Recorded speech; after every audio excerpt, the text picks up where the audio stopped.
এই পাঁচটা কারণে দোয়া কবুল হয় না। কয় কারণ? পাঁচ কারণ। যেমন উদাহরণে বলি, মাঝে মাঝে হোমিওপ্যাথ একটা চিকিৎসা আছেন আমাদের দেশে।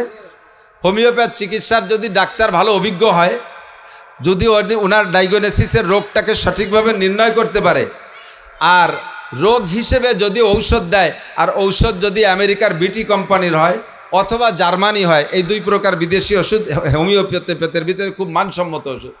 তো জার্মানি ওষুধ অথবা আমেরিকার বিটি কোম্পানি ঔষধ যদি হয় আর রোগ যদি সঠিকভাবে ধরতে পারে, তাহলে হোমিওপ্যাথে কিন্তু ভালো চিকিৎসা হয়। ওর একটা লাভ আছে, হোমিওপ্যাথ চিকিৎসার লাভ হলো উপকার হয়। যদি নাও হয় তাহলে কমপক্ষে সাইড এফেক্ট নাই, পার্শ্ব প্রতিক্রিয়া নাই, মারাত্মক ধরনের ক্ষতি করে না। আর অ্যালোপ্যাথ ঔষধে নগদে উপকার করে এক রোগে, কিন্তু আর পাঁচটা রোগ পয়দা করে, আর পাঁচটায় ক্ষতি করে। হোমিওপ্যাথের ভিতরে এই দোষটা নাই। তো দুর্বলতা একটা আছে। হোমিওপ্যাথ ঔষধ যখন ডাক্তারে দেয়, তখন ডাক্তারে অনেক ফর্মুলা বলে দেয় কি কি খাবেন না। এক নম্বরে এর কুপথ্যগুলো আপনি ব্যবহার করবেন না। এর যে দুর্বলতা আছে, ওই দুর্বলতার কারণে আপনি যদি এই ব্যবহার করেন তাহলে ওর কাজ থাকবে না, শেষ হয়ে যাবে। যত বড় জার্মানি হোক আর বিটি কোম্পানি, আমেরিকার কোম্পানি হোক, ডোনাল্ড ট্রাম্প কোম্পানি হলিও, ওতে কাজ করবে না। এক নম্বরে কয় কি, ইলিশ মাছ খাবেন না। হোমিও ওষুধ খেয়ে কি খাবেন না?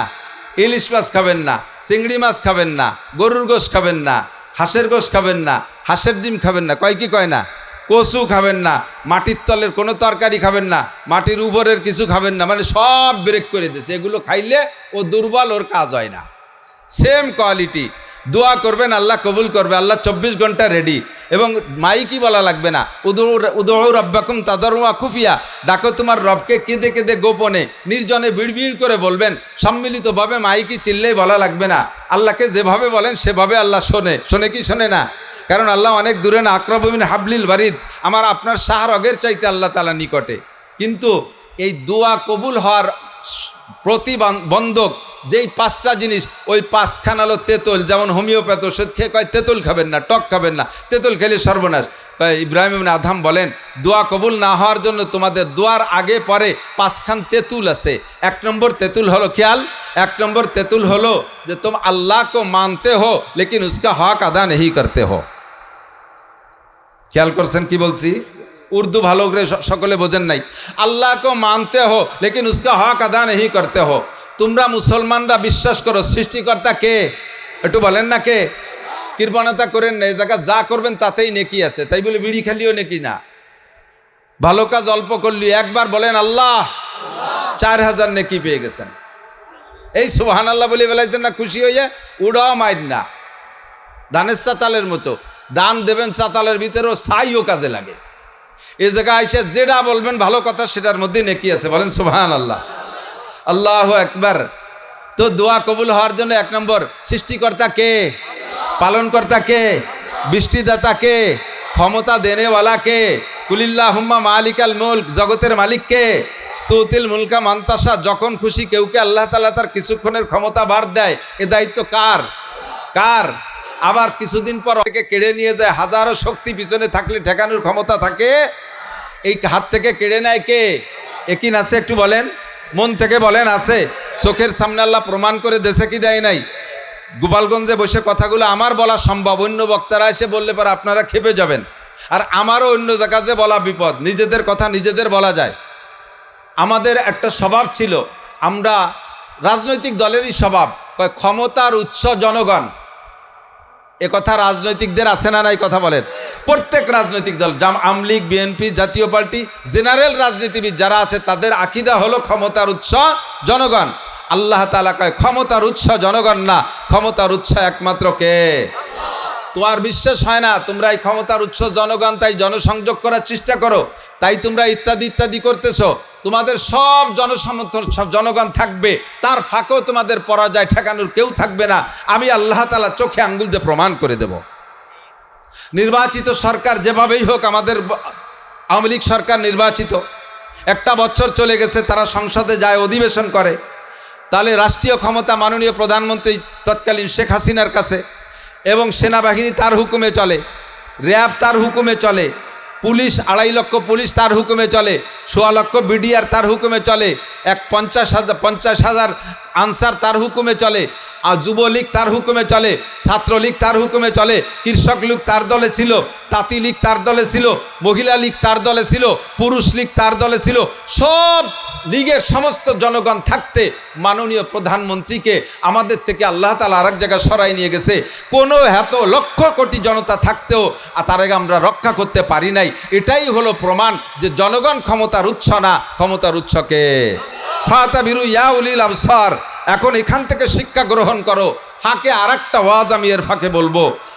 এত বড় ক্ষমতায় এক দলের কাছে থাকা সত্ত্বে তারা টিকতে পারে নাই, তারপরে যারা অনির্বাচিতভাবে এখনও নির্বাচিত হও নাই, তোমরা নির্বাচনের আগেই তোমরাও যা করতেছো দেখতেছি চোখের সামনে, তোমরা তাদের সামনে অতি নগণ্য। এত বড় দলকে আল্লাহ তাআলা টিকতে দেয় নাই। তোমাদের মতো খুদে মাসি দলও যদি সীমা লঙ্ঘন করো, আল্লাহ তাআলা তার চাইতে বেশি অপমান করে দেশ থেকে তাড়াই দিতে পারে। ঠিক কি ঠিক না? একদল থেকে আরেক দল শিক্ষা গ্রহণ করো। ফাতাবিরু ইয়া উলিল আবসার। বুদ্ধি থাকলে সেখান থেকে শিক্ষা নিয়ে রাখো, কিন্তু বুঝতে রাজি না। খালি শুধু 16 বছর খাই নেই, পেটে জন্মের ক্ষুধা, সেই শেষ রাত্রি খাইছি 17 ঘন্টা রোজা, ইফতার পাইছি, আনকি আর আজান দেওয়ার সময় আছে নাকি? হ্যাঁ, ঘড়ির কাটা জাগা মতো চলে গেছে, আজান দেয়নি, দে টাইনি দে, যাওয়াই হবে না। এই 16 বছরে খিদে মিটানোর জন্যে সীমা লঙ্ঘন করলে আল্লাহ পাক রব্বুল আলামিন কয় ফামা খিলিল কাফিরিনা আমি খিলকুম রুয়াইদা। আমি কিন্তু একটু ছাড় দিয়ে দেখি, আমি একটু ছাড় দিয়ে দেখি তুমি কত উপরে উঠতে পারো। নমরুদরে ছাড় দিয়ে দেখছি, ও আমারে মারার জন্য বিমান বানায় আকাশে আইছে। কত বড় আবাল চিন্তা হতে পারেন, আন্তর্জাতিক খ্যাতি সম্পন্ন দামলানা। আল্লাহ কোথায়, আর নমরুদ কি সাদ্দুর উড়ে যাইতে পারবে? ওই জায়গা যায় ম্যাঘ দেখে আর ম্যাঘরে তীর মারে, মনে হয় যে এই যে ইব্রাহিমের ক্ষুদা, তীরটা আবার কায়দা মতো তীর জায়গা মতো ফিরে আসে, দেয় যে তাতে রক্ত মাখায় না। কিছুক্ষণ এই করার পরে আল্লাহ তাআলা কয় যে ওরে এই ফাঁকা জায়গায় দিয়ে আর কত ঘুরবে, এই জায়গা যদি মারিয়ে দেই তাহলে মারিয়ে দিলি তো দিতে পারে না, আল্লাহ আকাশে মেরে দিতে পারে না।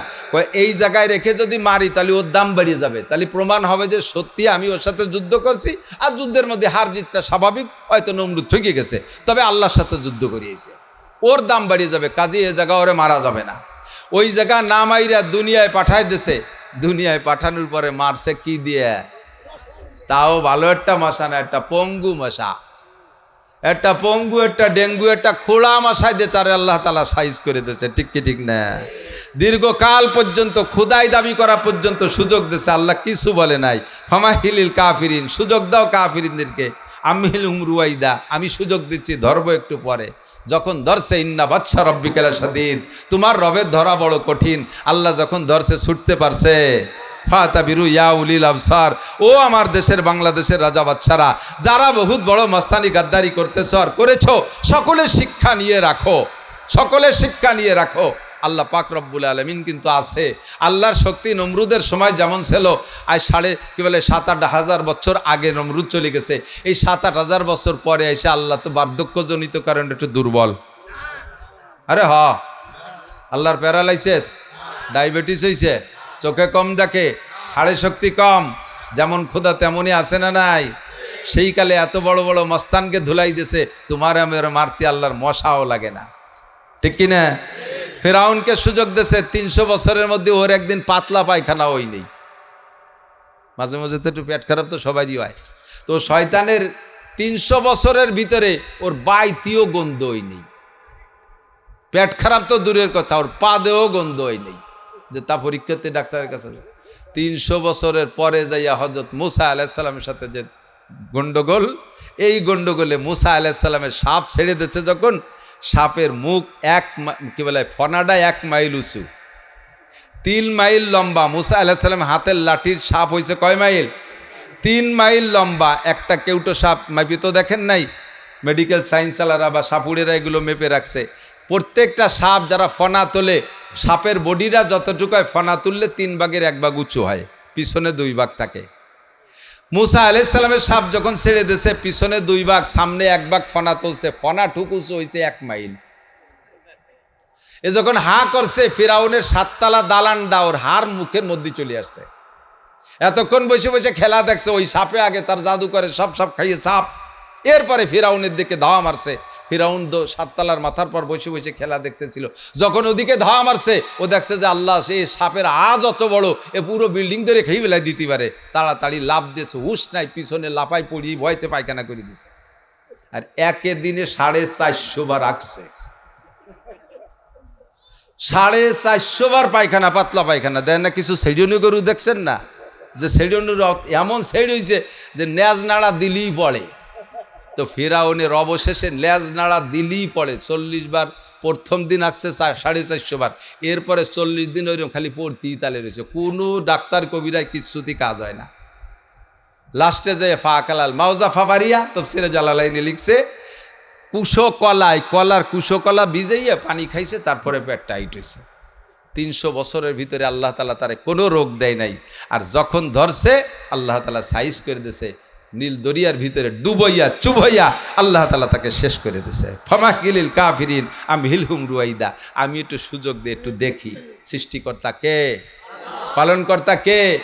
আমার যুবকরা, আমার সোনার, আমার প্রাণপ্রিয় বন্ধুরা, তোমরা একটু ভালো হয়ে যাও। বুড়োরা তো এমনি ভালো হয়ে গেছে, বুড়োকে এখন আরতি বল নাই।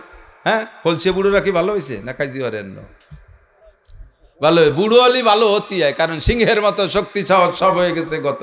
কোনো মতে আজ বেশি আসি ভাই খ্যাকশিয়ালের মতো, বুড়ো ইয়ান খ্যাকশিয়ালে কাজু বাজুতে পড়ে গেছে। তাই যুবকরা যারা এখনো ঢাল সড়কি ধরার ক্ষমতা আছে, ইট পাটকেলের ক্ষমতা আছে, ইচ্ছে করলে তুমি হাইটে যাইয়া উড়াকান্দির মেলায় অংশগ্রহণ করতে পারো, তেমনই তুমি হাইটে ইচ্ছা করলে সরমুনায় যাইতে পারো, ইচ্ছা করলে বাইসাইকেল চালায় তুমি ইস্তেমার মাঠে যাইতে পারো, ইচ্ছা করলে বাইসাইকেল চালায় তুমি চরমুনায় যাইতে পারো, ইচ্ছে করলে তুমি আরও অনেক কিছু ভালো মন্দ সবটাই করতে পারো। তোমার ইচ্ছেটাকে তুমি এদিকে নিয়ে আসো, তুমি আল্লাহ কো মানো, আল্লাহ কো মানো, বলো লা ইলাহা ইল্লাল্লাহ, লা ইলাহা ইল্লাল্লাহ। একিন হয় আল্লাহ ছাড়া কোনো মাবুদ আছে? আর কোনো মাবুদ হতে পারে? সম্ভব, কেউ উপাস্য হতে পারে না। লা ইলাহা ইল্লাল্লাহ। अल्लाह को मानते हो लेकिन उसका हक अदा नहीं करते हो। যদি জিজ্ঞেস করি বলো তো তোমার রব কে, সবাই বলবো আল্লাহ। বলেন কে? আল্লাহ। কিন্তু এই শিকারের পরে আল্লাহর যে একটা হক আছে এইটা তো পালন করি না। আল্লাহর কি হক? ফরজে হক আউয়াল বাজা আওয়ারদানাস। 1 নম্বর ফরজ হলো 5 ওয়াক্ত খামসু সালাওয়াত, 5 ওয়াক্ত নামাজ। 5 ওয়াক্ত নামাজ। যুবক, তোমাকে যদি ইবাদতের পাশে শুধু ইবাদত দিয়ে যদি খেয়াল করে না, প্রত্যেকটা ইবাদত দিয়ে শুধু আখিরাতের লোভ দেই, তাহলে মানুষের আখিরাতের প্রতি বিশ্বাস আছে খুব কম পার্সেন্ট মানুষের। যেহেতু পরিবেশ ভালো না বিধায় ভালো করে ব্যাখ্যা দিয়ে বুঝাইতে পারতেছি না, সংক্ষেপ সময়ের ভিতরে খুব কম পার্সেন্ট মানুষের আখিরাতের প্রতি বিশ্বাস আছে। আল্লাহ আছে, আখিরাত আছে, তার সামনে দাঁড়াইতে হবে, 4টি প্রশ্নের জবাব দিতে হবে, কবর আছে, আযাব হয় সেখানে, হাসর হবে, কিয়ামতের ময়দান হবে, সেখানে মিজানের দাড়ি পারলে আমার নেকি বদি মাপা হবে, আমাকে পুলসিরাত পার হওয়া ছাড়া জান্নাতে যাওয়া যাবে না। এই কথাগুলোর প্রতি যদি মানুষের বিশ্বাস হয়, তাহলে ওই বিপদ থেকে, ওই সব জায়গা বিপদ আছে, ওই বিপদ থেকে মুক্তির একটি মাত্র পথ, সেই পথটা কেউ ছাড়তো না। সেই পথটা হলো খামসু সালাওয়াত, 5 ওয়াক্ত নামাজ। কথা কন? আরে ভাই, কবর আযাব সত্য না মিথ্যা? একটু বলেন, সত্য না মিথ্যা? বাঁচার বিকল্প কোনো আমল নেই। 1000 হজ আছে আপনার আমল নামায়, আপনাকে হজে কবর আযাব থেকে বাঁচাইতে পারবে না। 1 লক্ষ খতম কোরআন আছে আপনার আমল নামায়, খতমে কোরআনে আপনার কবর আযাব থেকে বাঁচাইতে পারবে না। আপনার 40টা চিল্লে আছে আমল নামায়, চিল্লাই আপনার কবর আযাব থেকে বাঁচাইতে পারবে না। আপনি জিকির করছেন 50 লক্ষ বার, এই জিকিরই আপনার কবর আযাব থেকে বাঁচাইতে পারবে না। কবর আযাব থেকে বাঁচার জন্য একটি মাত্র আমল, সেইটা হলো খামসু সালাওয়াত, 5 ওয়াক্ত নামাজ। নবী পাক বলেন, মান হাফাজা আলাস সালাওয়াত আকরামাহুল্লাহ বিখামসি খিসাল। যে ব্যক্তি 5 ওয়াক্ত নামাজ পড়ে, আল্লাহ তাআলা তাকে 5টি পুরস্কার দেয়। 1 নম্বর পুরস্কার ইউরফা আনহু যিকুল আইশ, ওই লোকটাকে দুনিয়ায় রিজিকের অভাব দেয় না, 1 নম্বর পুরস্কার। 2 নম্বর পুরস্কার ওয়া আযাবুল কবর, নামাজি ব্যক্তিকে আল্লাহ তাআলা কবরে আযাব দেয় না। কন্যা সুবহানাল্লাহ। তাহলে নামাজ ছাড়া কবর আযাবের থেকে বাঁচার কোনো বিকল্প আমল নেই। অন্য আমলের দ্বারা অন্য ফজিলত পাবেন, অন্য আমলের দ্বারা অন্য ফজিলত পাবেন, কিন্তু কবর আযাব থেকে বাঁচার আমল কি? আরো জোরে বলছেন সবাই। কিয়ামতে আমাকে অভিযুক্ত করতে হবে না, আমাকে নাসির হুজুরে আমরা এত মানতাম, হুজুর যদি এই কথাটা একটু টাইট করে কত, তাহলে আল্লাহ জানো না আমরা কত ভালো নামাজ না পড়ি আমরা ছাড়ি। এই হুজুর আইসে বৃষ্টি মুড়ি একটু কিরকম ঢিলেভাবে কলো, সেই জন্যই তো ভালোই রে ভরি নেই, এ কথা কইতে পারবে না। মুখ দিয়ে স্বীকার করাই দিছি, প্রত্যেকের আমল নামায় লেখা হয়ে গেছে। ওই আমল নামা খুলে দিয়ে আল্লাহ বলবে, দেখ সুরা তোর আমল নামে আসে না নাই। তুই নিজেই কইছিস যে কবর আযাব থেকে বাঁচার একমাত্র আমলের নাম কি? আবার বলেন কি? সবাই বলেছি, ঠিক না? তাহলে যদি কবর আযাবকে বিশ্বাস করতেন তাহলে কেউ নামাজ ছাড়তেন না। যুবক, তুমি যেহেতু স্বীকার করেছো এটা আল্লাহর হক, 5 ওয়াক্ত নামাজ, আল্লাহকে আল্লাহ বলে স্বীকার করো, কিন্তু তার হক আদায় করো না। এরকম আল্লাহর হক বহুত আছে, বলতে সময় লেগে যাবে। 2 নম্বর হলো দোয়া কবুল না হওয়ার জন্য আল্লাহ দোয়া করি কোন সময়? নামাজ নাই, কালাম নাই, দেন না শবে বরাত। আমি তো বহুকাল ইমামতিও করছি। শবে বরাতে মুহি বিড়ি রইছে, 2 কেজি জিলাপি এনে বাইরেতে আমার স্যাঙ্গা দেয়, হুজুর ধরিয়েন, জিলাপি দিয়ে স্যাঙ্গা দেয়, ধরিয়েন।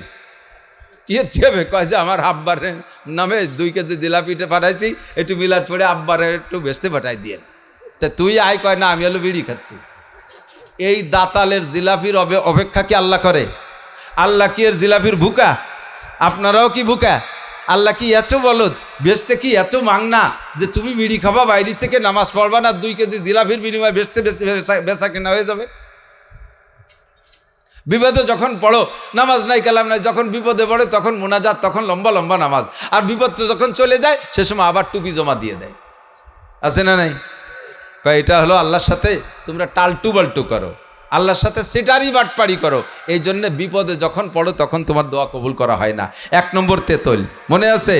দোয়া কবুল হওয়ার জন্যে, কবুল না হওয়ার কারণ যে কয়টা 5খান তেতুল, তার ভিতরে 1 নম্বর তেতুল হলো তুম আল্লাহ কো মানতে হো লেকিন উসকা হক আদা नहीं করতে হো। আল্লাহকে বিশ্বাস করো, তার হকগুলো আদায় করো না। 2 নম্বর বলবো, 2 নম্বর দোয়া কবুল না হওয়ার কারণ যেটা, সেটা হলো তুম কুরআন পড়তে হো, तुम कुरान पढ़ते हो लेकिन उस पर अमल नहीं करते हो। कुरान रेगुलर सरसर पढ़ी किंतु कुरानेर पर अमल नहीं, कुरानेर पर अमल नहीं। महिला कुरान शरीफ पढ़े सकाल बेला, महिला कुरान शरीफ, बिटिरा एकटू बेशी पढ़े, बिटाराও তো পড়ে না, কারণ তাকে তো কাজ কাম আছে, মাছ ধরতি, মাছ বেচতি, ইত্যাদি ইত্যাদিতে জ্বালা। মহিলারা বাড়িতে কুরান শরীফ পড়ে, তার ভিতরেও কুরানের पर अमल নাই, জোরে জোরে আওয়াজ দিয়ে কুরান পড়ে।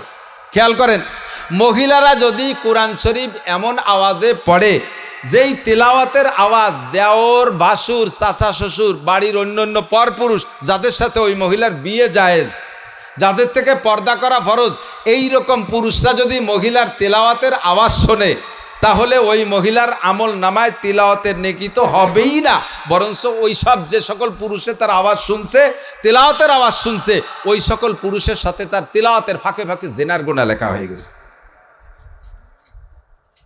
খুব কঠিন একটা কথা কই ফেলাইছি, মাঝে মাঝে 2টি একটা কই তো ওই না দেখে কই না, কিন্তু আরিফ বিন হাবিব সাহেবের মতো এরকম কম্পিউটার মার্কা বেরেন আমার না, যার কারণে আমি কোটেশন হাওলা মনে রাখি না। আর কতগুলো মনে রাখবো, কোন দিন কি কব তা তো আমি জানি না। আজকে এই বলবো, তাও আমার আজকে খেয়াল ছিল একটু অন্য কিছু বয়ান করবো, পরিস্থিতিতে এদিক চলে আসছি। তো মাঝে মাঝে বলি, তারপরে অনেকে এইটা বললেন কেন, কোথায় পাইছেন, কিন্তু সে পাইছি কো যা তা তো আমার মনে নাই। কিছুদিন আগে একটা বয়ান করছি, 3টা গুণা। এই যুবকরা কথা কও কা, এই বাড়ি জরুরি হলি মাইকি কও, সবাই শুনি, আর নয় চুপ থাকো, শোনা, ভদ্রতা বজায় রাখো, পরিবেশ তো এমনি ভালো না। তারপর যারা বসছে, আমি কি একেবারে আজে বাজে কথা বলতেছি নাকি? একটু শোনেন, খেয়াল করেন, একটা কথা বলছিলাম, খেয়াল করেন, এটা মনে রাখেন, এখান থেকে যাবো আবার। অনেকদিন আগে একটা বয়ান করছিলাম, বয়ানের ভিতরে বলছিলাম যে হুজুর আলাইহিস সালাতু ওয়াস সালাম বলেন, কওমে লুত কে আল্লাহ তাআলা আযাব দিয়ে ধ্বংস করে দিয়েছে। জানেন, কওমে লুত হলো ওই কওম যারা সমকামী ছিল। এর চেয়ে বেশি নিচের বাংলা বলতে লজ্জাও লাগে, বিষয়টা খুবই খারাপ। অনেকে সমকামী শুদ্ধ বাংলা বোঝে না, পুরুষে পুরুষে যৌন চরিতার্থ করা, এটা তো বোঝা গেছে। নারীতে নারীতে যৌন চরিতার্থ করা, এটাকে বলে সমকাম। যার কি বলা হয়, বীজ গাড়া হয়েছে কিছুদিন, অল্প দিনের ভিতরে বাংলাদেশে। এই সমকামকে জায়েজ করার জন্য বাংলাদেশের অফিস খোলা হয়েছে। ভয় লাগতেছে, কওমে লুতকে সমকামের কারণে আল্লাহ তাআলা গজব দিয়ে ডাবায় দিছে। এই 80 স্কয়ার মাইল জায়গায় যত মানুষ ছিল কওমে লুত, এদেরকে জিব্রাইল আর মিকাইল ডানায় দিয়ে খুঁজে উঠে আকাশে নিয়ে গেছে, আর ফেরেশতারা তাদেরকে বোমা মারিয়ে তুলো ধুনা পেশা করে জমিনটাকে উল্টোয়ে মাটির নিচে ডাবায় দিছে। এই জায়গাটা এখনো পর্যন্ত ডাবা আছে, সেটা সাগরে পরিণত হয়েছে। পানি কালো মিশমিচে, বিষের মতো বিষাক্ত পানি, ব্যবহারযোগ্য নয়। এই কওমে লুতকে সমকামের কারণে আল্লাহ ধ্বংস করে দিয়েছে। সেই সমকামের অফিস, সেই সমকামের লাইন বাংলার জমিনে খোলা হয়েছে। ভয় লাগতেছে, আল্লাহর গজবের ভয় লাগতেছে যে গোটা বাংলাদেশকে আল্লাহ তাআলা না ডাবায় দেয় এই গজবের কারণে, এই অন্যায়ের কারণে। আল্লাহ হেফাজত করুক, বলেন আমিন। হুজুর বলেন, কওমে লূতের এই অপরাধের কারণে তাদেরকে শাস্তি দেওয়া হয়েছে, যে শাস্তি আমার উম্মতের মধ্যে, আমার উম্মতের 3টে গুনাহ কওমে লূতের ওই অন্যায়ের সমপরিমাণ। আহসানুল ফতোয়া 8ম খণ্ড, সম্ভবত 77 পৃষ্ঠা। আহসানুল ফতোয়া 8ম খণ্ড, সম্ভবত 77 পৃষ্ঠায়, মানে ফতোয়ার কিতাবের ভিতরে হাদিসটাও ওর সাথে ফতোয়ার ভিতরে হাওলা হিসেবে নিয়ে আসছে, যে বলা হয় হুজুর বলেন আমার উম্মতের 3টে গুনাহ কওমে লূতের ওই সমপরিমাণ অন্যায়, তাদেরকে ওই অন্যায়ের কারণে যেমন গজব দিয়ে ডাবায় দিয়েছে, এই উম্মত সেই অন্যায়গুলো করে তাতেও তাদেরকে ডাবায় দিতে পারে। 1 নম্বরে সমকামও চলতেছে, 2 নম্বরে হলো সেই 3টে গুনাহ। 1 নম্বরে দাড়ি কাটা, পুরুষটা দাড়ি চাষা, কওমে লূত দাড়ি চাষত, যে অন্যায়গুলোর কারণে তাদেরকে ডাবায় দিয়েছে তার ভিতরে একটা তো সমকাম। 2 নম্বরে তারা দাড়ি কাটত, এই দাড়ি কাটার অপরাধ সেম ওই গুনাহ সমপরিমাণ। 2 নম্বরে টাকনু শুয়ে প্যান্ট পাজামা লুঙ্গি জুব্বা পরা, টাকনু শুয়ে প্যান্ট পাজামা লুঙ্গি জুব্বা পরা, এটা কওমে লূতের ওই অন্যায় সমপরিমাণ। অথবা কওমে লূতের যে অন্যায়গুলোর কারণে আযাব দেওয়া হয়েছিল তার ভিতরে এটাও একটা। 3 নম্বরে গান বাজনা গাওয়া, গান বাজনা গাওয়া বা শোনা, এই 3টা অপরাধও কওমে লূতের ছিল। আল্লাহ তাআলা এর প্রেক্ষিতে তাদেরকে ধ্বংস করে দিয়েছে। তো আমি বলার পরে একদিন একজন বলতেছে, হুজুর আমি তো এইটা কাহারও থেকে শুনি নেই, তা আমি যে কবে কোন জায়গা দেখছি তাও আমার হাওলা মনে নাই। জোর দিয়ে বলতে যে একটু দুর্বল হয়ে গেলাম, তা আমার হাওলা মনে নেই, ওরে তো বলতে হবে। এবং উনি একজন ইসলামী মাইন্ডেরই লোক, উনি একজন ভালো লেখাপড়া ওখানে, এইটা কাহারও থেকে শুনি নেই, আপনি এই কথা কোত্থেকে বললেন? তো যেহেতু আর খুঁজে পাই না, মনেও নাই, লাস্টে চুপ করে গেলাম, বেশ কিছুদিন কইতাম না। গত রাত্রে পেয়ে গেছি আহসানুল ফতোয়া মোতালা করতে যাইয়া, যে দাড়ি কাটাওয়ালার যে মশালা, এই মশালা যে ইমাম সাহেব যদি দাড়ি কাটে পুরো চাইছিয়ে ফেলায় তাহলে তার পিছনে নামাজ পড়া হারাম। আর যদি ইমাম সাহেব দাড়ি সাইটে একটুক একটুক পিঁয়াজের দাড়ি, পিঁয়াজের ফসাজের দাড়ি হয় না, অটটুক সাইজ খাইজনিয়ে দাড়ি রাখে, বগলও যেটুক দাড়িও সেটুক, এই সাইজের ইমামের পিছনে নামাজ পড়া মাকরুহে তাহরিমি। এই বলতে যাইয়া লম্বা আলোচনা আহসানুল ফতোয়া রশিদ আহমদ লুধিয়ানি রহমতুল্লাহ আলাইহে বর্ণনা করেছেন। যে কথাটা বলতেছি, যে মাঝে মাঝে এরকম বলে ফেলাই, হাওলা কোনো না কোনো জায়গা আছে, আমার মনে থাকে না থাকার কারণে হাওলা দিতে পারি না, তারই একটা আজকে বললাম। মহিলা তেলাওয়াতের ভিতর দিয়ে, মনে আছে নাকি, মহিলা তেলাওয়াত করতেছে, তেলাওয়াতের ভিতর দিয়েই কোরআন মানে না, তেলাওয়াত করতেছে রেবার আয়াত, সুদের আয়াত, মহিলা সুদের আয়াত তেলাওয়াত করতেছে, আহাল্লাল্লাহুল বাইয়া ওয়া হাররামার রিবা। পুরুষও তেলাওয়াত করতেছে আহাল্লাল্লাহুল বাইয়া ওয়া হাররামার রিবা। আল্লাহ ব্যবসাকে হালাল করেছে, সুদকে হারাম করেছে। বলেন ব্যবসা, ব্যবসা, সুদ, জোরে, আরো জোরে। সুদের ওয়াজিব নাকি আমরা বলে ছাড়িয়ে দিছি,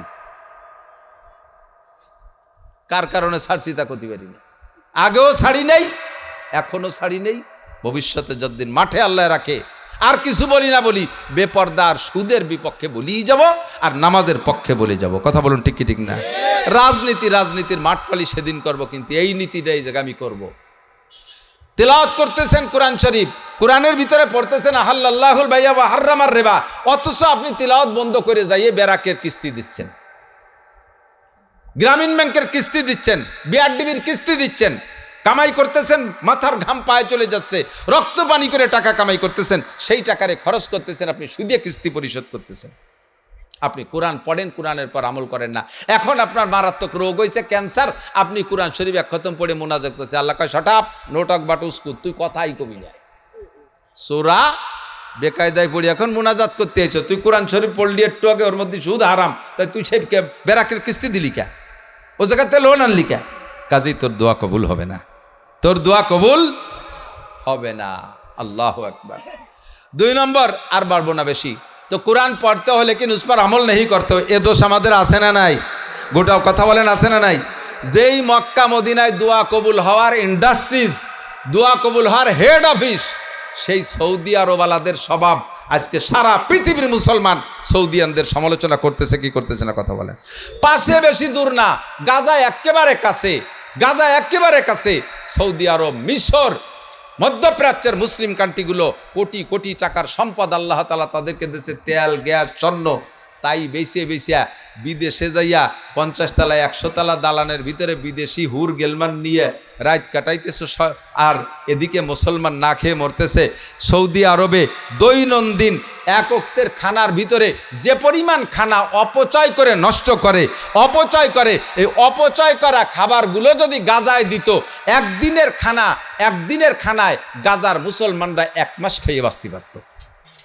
খাবার নষ্ট করো, ওদিকে মুসলমান মারা যায়, আর আমেরিকার নেতার 5 আটা গোলাম হয়ে পড়ে থাকো, আর তোমরা দোয়া করো, তোমাদের দোয়া আমার কাছে একটু আসে না, ওর নিচেই শেষ। কোরআন পড়তে হলে কিন্তু উস পর আমল नहीं करते हो। 2 नंबर तेतुल।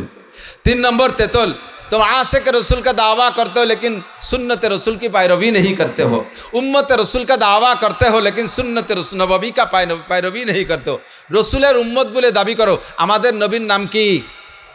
মুহাম্মাদুর, বলবেন না? নবীর নাম কি? মুহাম্মাদুর রাসূলুল্লাহ। আমরা মুহাম্মাদুর রাসূলুল্লাহর কি বলেন?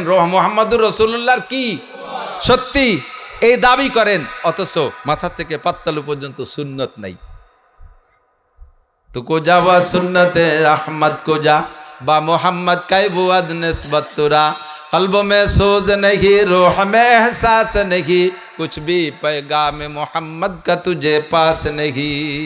চুলের সুন্নত নাই। আমার যুবকদের চুল দেখলে বোঝা যায় না এটা বাঙালি যুবক নাকি উত্তর কোরিয়ার প্রেসিডেন্ট, কিং জং হ্যাঁ, কিং জং মার্কা মাথারে কুত্তো ছুলা দেছে। আল্লাহ রসুলের মাথার সাথে মিলছে তোমার মাথা? দাড়ি রাখছো ইউক্রেনের প্রেসিডেন্টের মতো, খাইজনি কয়টা। জেলেনস্কির কিন্তু দাড়ি আছে, দেখছেন? ও কিন্তু পুরো ক্লিন শেভ হয় না কোনো সময়, একটু মুসলমানের দাড়ি। আস্তাগফিরুল্লাহ। আল্লাহ, তোমার মোস কার মতো? সাধুর মতো। আর আগাগুড়া সব চাইছে বেলাতে ইদানিং আমার মোসিও পাল্টি ভারী একটা দেখতেছি না, সবই চাইছে বেলাতে। কোন দিক দিয়ে মিলাইছ? পোশাকে তোমার মিল নাই, চুলে মিল নাই, কোনো জায়গায় সুন্নতে মিল নাই। উম্মতের দাবি করো, সুন্নতের মিল নাই। ক্যান্সারে পড়ে গেলে মুনাজাত করবা, নবী পাক সাল্লাল্লাহু আলাইহি ওয়াসাল্লামের দুরুদের তুফাইল ছাড়া তোমার দোয়া কবুল হবে না। আর তোমার ভিতরে সুন্নত না থাকার কারণে নবী তোমার সম্পর্কে সুপারিশও করবে না, কাজেই তোমার দোয়া কবুল হয় না। বলতে গেলে লম্বা হবে। 3 নম্বর 4 নম্বর তেতুলের নাম হলো तुम शैतान को लानत करते हो लेकिन खुद शैतानी काम करते हो। আকাম নিজে করিয়া দোষ দেয় শয়তান রে, তুই এই করলি, ওকে আমি কি এই করা মানুষ, এই শয়তানে করাইছে, শয়তানকে দাঁত ফেলা দিবানি। তুই তো এই যে মোবাইল কিনে যে বেটির সাথে লাইন করছে, ওই মোবাইলকে আমি কিনে দেব, তো তুই কিনছিস। ওর ভিতরে যা পয়সা করি ঢুকানোর দরকার তুই যেই ঢুকোস, ওর ভিতরে এমবি তুই ঢুকোস। আমারে কোনোদিন দেখছিস আমি তোরে টাকা দিছি? তুই নিজেই করি, এখন ধরা পড়ে গেছিস বেকায়দা ভরে আমারে দোষ দিস। যারা নিজেও অন্যায় করে নিজেকে দোষী মনে না করিয়া শয়তানের দিকে দোষটা চাপায় দেয়, ওই লোকটা নিজেকে দোষী মনে না করার কারণে গুনার থেকে তওবাও করে না, মাফও চায় না, যার কারণে তার দোয়া আল্লাহ কবুল করে না। কথা বোঝেন নাই? সব মানুষের স্বভাব অন্যায় করেই শয়তানের দোষ দেয়। এই শয়তানও কয় ক্যা হাসি আতে হে মুঝে হজরত ইনসান পর, ফেলে বদো খুদ করে লানত করে শয়তান পর। আদম জাতির উপরে আমার বড় আশ্চর্য হাসি লাগে, আমার খুব হাসি লাগে যে আকাম নিজে করে দোষ দেয় আমারে। শয়তানি করে নিজে দোষ দেয় কার? শয়তানের। এই জন্য তোমার দোয়া কবুল হয় না। 4 নম্বর তেতুল হুজুর আসছে। 5 নম্বর তেতুল হলো, 5 নম্বর তেতুল যে কারণে দোয়া কবুল হয় না। এত দোয়া করি মারি যায়, উড়িয়ে যায়, ফুড়িয়ে যায়, কি হয় বুঝতে পারি না। এর কারণ হলো 5 নম্বর, तुम अपने आइब की तरफ नजर नहीं करते हो और दूसरे के आइब ढूंढते हो। Any man everybody. প্রত্যেকটা মানুষের স্বভাব হলো কেউ নিজের দোষকে দোষ মনে করে না, আর একজনের দোষ খোঁজে, আর একজনের দোষ খোঁজে। ও তবলিগ করলি কি হবে, ও আকামের গুরু, তো সে তো তবলিগ করছে, নামাজ পড়ে, ফাঁকেরটা আকাম করে। তুমি তো তবলিগও করো না, নামাজও পড়ো না, আকামই করো। তা সে ভালো না তুমি ভালো? তুমি ভালো না সে ভালো? সে যে যেটুক ভালো ওটুক কতি রাজি না। আমরা অত নামাজও পড়ি না, আমরা অত আকামও করি না। তুমি কত আকাম করো না, নামাজ পড়ো না, এই যে আকামটা করে বসে রয়েছো, এতেই তো তোমার জুতো দিয়ে বেরিয়ে দরকার। কথা কার না কা?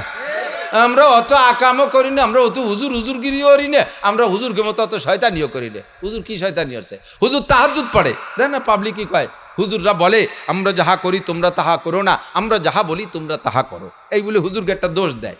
যে হুজুররা কয় আমরা যা বলি তাই করো, আমরা যা করি তাই করো না। ওরা বুঝাইতে চায় যে হুজুররা এই কথার দ্বারা বলে যে আমরা আকাম করি এটা তোমরা করো না, আমরা ভালো ভালো কথা কইলে এটা তোমরা মানো। বিষয় কিন্তু তা না। আমিও এখন সেই কথা স্বীকার করলাম, আমরা যা করি তা আপনারা করেন না, আমরা যা বলি তাই আপনারা করেন। আমি আপনার ওই কথার সাথে একমত হলাম যে আমাদের নামে যেটা দোষ বলছেন যে হুজুররা বলে তোমরা যা আমরা যা বলি তাই করো, আমরা যা করি তা করো না। হ্যাঁ ঠিক, আমি তাই এতে একমত। আমরা যা করি তা আপনি করতে পারবেন না। আমি বছরে 60 লক্ষ টাকা কামাই করি, 30 লক্ষ টাকা মাদ্রাসায় দিয়ে দেই, পারবেন কয়জনে? আমার 2 মাদ্রাসায় 60,000 টাকা বেতন আছে, আমি 60 পয়সাও বেতন নেই না। এ জগতে কোন কর্মচারী আছে যে চাকরি করে বেতন না নিয়ে পারবেন? কে পারবেন? আমি রাত 2টা 3টে পর্যন্ত কিতাব পড়ি, একভাবে বসে একে বৈঠাকে 2টে 3টে পর্যন্ত কিতাব পড়ি।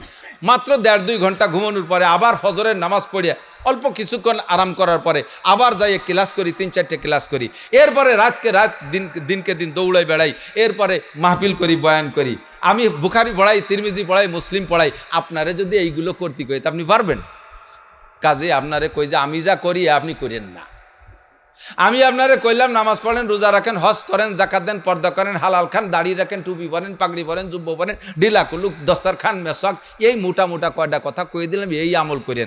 অত আমরা যা করি তা করেন না, পারবেন না। এত কিছুর ভিতর দিয়া প্রত্যেক বছর ছেলে মেয়ে সব সহ আল্লাহর রহমতে সবগুলো লেখাপড়ার ভিতরে আছে।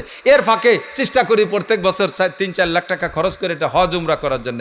আপনি তো কত 20 বিঘে জমির মালিক, আজও আপনি উমরা করতে সুযোগ পারলেন না। আপনার কলজে কুলোই না, 1.5 লাখ কুই আক্কা বক্কা খেয়ে চোখ চিটি বার হয়ে যাওয়ার কায়দা। তা আমি তো প্রত্যেক বছর 5 লাখ টাকা খরচ করে উমরা করতে পারি, আপনি তা পারবেন না। এই জন্য আপনি করেন না। আপনি কোনো মতে শুক্রবার এটা আগে আগে যে করেন, আপনার আমি সহজ বুদ্ধি দিয়ে দেই। মুশকিল হলো এদেশের মৌলবীরা ভালো না, হুজুর ভালো না, এ ভালো না, সে ভালো না, উনি সাধ্য তেতলিরাটি আগে সোসে না, মুইতে বানি নয় না, সুদিয়ে কারবার, ঘুষিয়ে কারবার, জুলুম, অত্যাচার, জাল দলিল, মিথ্যে সাক্ষী, মিথ্যে মামলা, ব্যবসা করার জায়গা পায় না, উড়াকান্দি ঠাউর বাড়ি যে ব্যবসার আড্ডা বানায়। এই সবগুলো আপনি করেন, আবার দোষ আর একজনকে আপনি দোষী বলে তারে গালি দেন। এইটা হলো দোয়া কবুল না হওয়ার কারণ। আপনি আইব কি তরফ নজর নেই করতে হো। আমার উস্তাদ মৌলানা আকেল আলী সাহেব হুজুর রহমতুল্লাহ আলাইহি এই কথার ফাঁকে ছোট ছোট চুটকি বলতেন। আমার চাচাজান মৌলানা আব্দুল ওয়াহাব সাহেব বলতেন, এটা সেম কেমন একজন মানুষ, মাঝে মাঝে বলি, বয়ানের ভিতরে সবই আছে,